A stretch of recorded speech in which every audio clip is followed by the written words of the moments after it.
Assalamualaikum warahmatullahi wabarakatuh. Di sini kelompok kami akan mempresentasikan tentang materi karbohidrat dan pemanfaatannya di perairan dengan glikolisis, siklus Krebs, dan juga siklus Cori. Sebelumnya di sini terdapat table of contents. Yang pertama yaitu introduction atau perkenalan nama kelompok.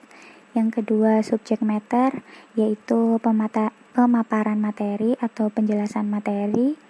Materinya terdapat karbohidrat, glikolisis, siklus Krebs, dan juga siklus Cori.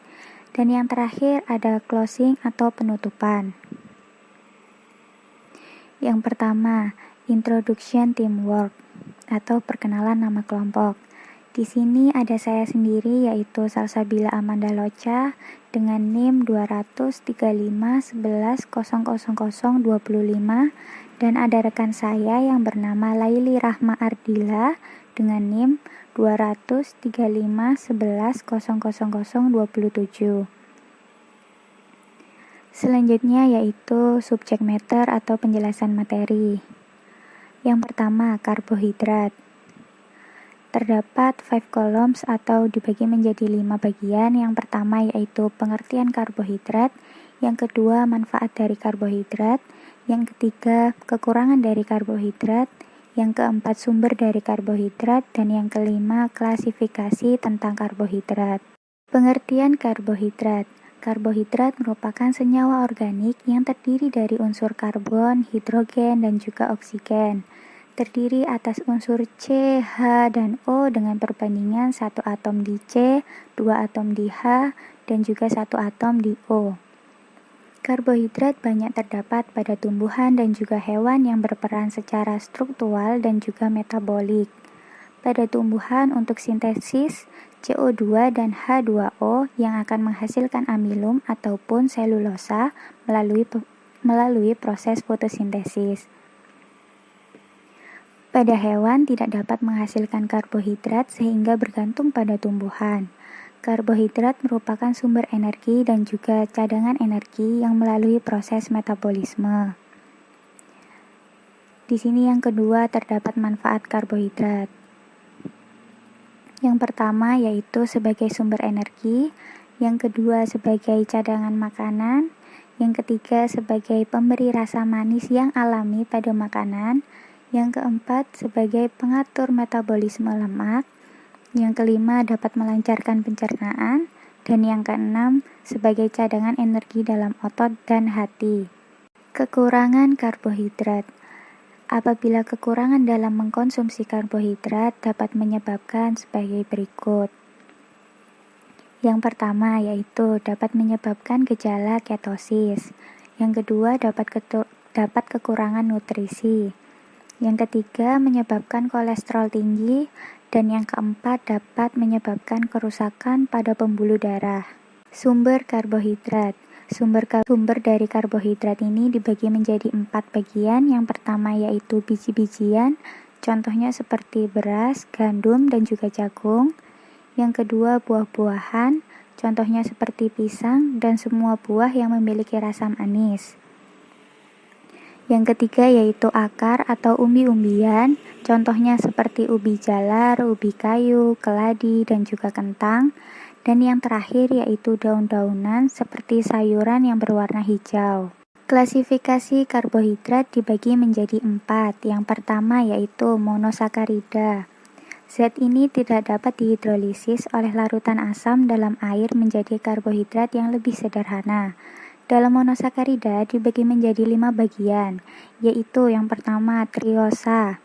Di dalam triosa terdapat gliserosa, gliseraldehid, dan juga dihidroksiaseton. Yang kedua tetrosa. Di dalam tetrosa terdapat treosa, eritrosa, dan juga selulosa.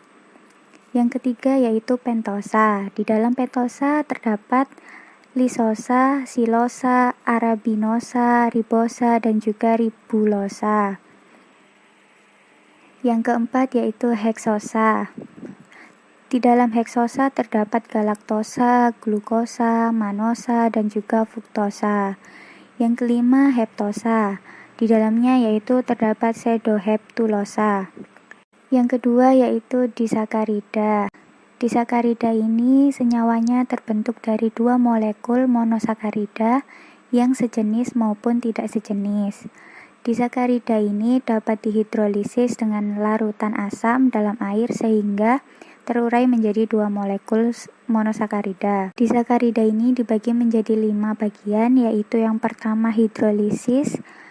Hidrolisis terdiri dari 2 monosakarida Al.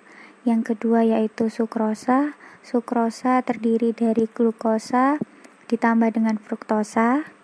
Yang ketiga yaitu maltosa. Maltosa terdapat 2 glukosa. Yang keempat yaitu trehalosa. Trehalosa juga terdapat 2 glukosa. Dan yang terakhir yaitu laktosa. Di dalam laktosa terdapat glukosa ditambah dengan galaktosa. Yang ketiga yaitu oligosakarida. Di dalam oligosakarida ini termasuk senyawa yang gabungan dari molekul-molekul monosakarida, yaitu banyaknya gabungan dari 3-6 monosakarida.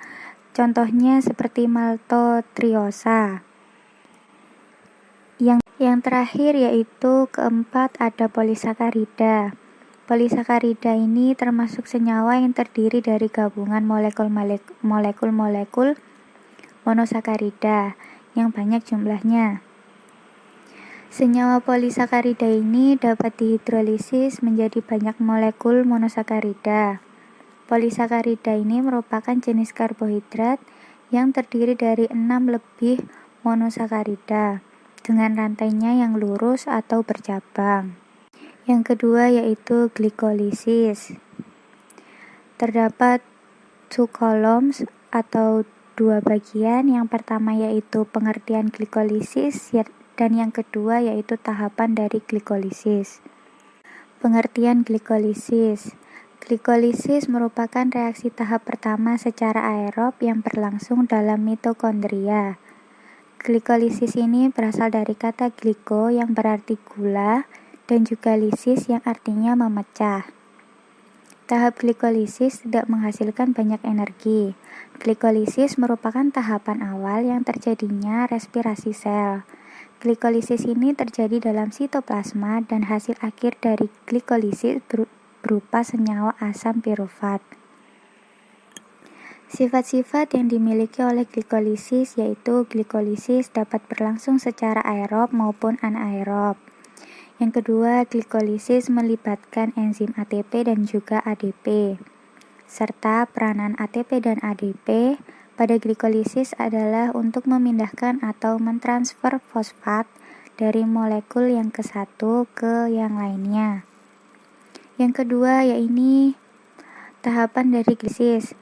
Glikolisis ini memiliki 10 tahapan yaitu sebagai berikut. Yang pertama, fosforilasi glukosa oleh ATP.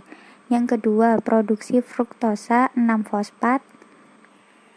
Yang ketiga, produksi fruktosa 1,6 sampai difosfat. Yang keempat, pemecahan fruktosa 2,6 sampai disfosfat. Yang kelima, interkonversi 2 glukosa. Yang keenam, pembentukan NADH dan 1,3 bifosfoglycerat. Yang ketujuh, produksi ATP dan 3 sampai fosfoglycerat asam. Yang kedelapan, relokasi atom fosfor. Yang kesembilan, menghilangkan molekul air. Dan yang kesepuluh, pembentukan asam pirufat dan ATP.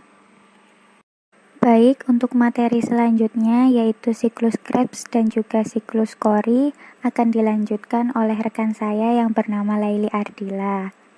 Saya akan melanjutkan materi dan akan membahas tentang siklus Krebs. Siklus Krebs merupakan suatu rangkaian reaksi metabolisme respirasi aerob yang terjadi pada sel dan bisa menghasilkan energi dari asam pirufat hasil dari proses glikolisis. Siklus Krebs berasal dari karbohidrat, kemudian keluar membentuk lemak. Sedangkan bahan yang masuk di siklus ini berasal dari asam amino, kemudian keluar membentuk karbohidrat. Proses siklus Krebs terjadi di dalam mitokondria sel, kemudian membawa asetat aktif berupa asetil CoA dengan oksidasi glukosa yang diubah menjadi karbon dioksida CO2 dan hidrogen atau H2O. Proses tersebut akan mengakibatkan pelepasan dan penangkapan ATP sebagai energi untuk jaringan, sehingga siklus Krebs ini merupakan proses konversi lemak dan karbohidrat atau glikolisis menjadi energi berupa ATP atau adenosin trifosfat. Tahapan dari siklus Krebs. Yang pertama, proses pembentukan sitrat yang terjadi antara penggabungan molekul asetil CoA dengan oksaloasetat yang kemudian membentuk asam sitrat. Tahapan tersebut dibantu oleh enzim asam sitrat sintase. Yang kedua, sitrat yang dihasilkan dari proses sebelumnya diubah menjadi isositrat dengan menggunakan bantuan enzim akotinase yang mengandung Fe2+. Yang ketiga, isositrat akan diubah menjadi alfa-ketoglutarat oleh enzim isositrat dehidrogenase. Dalam reaksi ini, molekul akan dilepaskan dan menghasilkan NADH. Yang keempat, alfa-ketoglutarat akan diubah menjadi suksinil CoA oleh enzim alfa-ketoglutarat dehidrogenase. Dalam reaksi ini, CO2 akan dilepaskan dan menghasilkan NADH. Yang kelima, suksinil CoA akan diubah menjadi suksinat oleh enzim suksinil CoA sintetase. Pada reaksi ini akan menghasilkan GTP yang kemudian berubah menjadi ATP.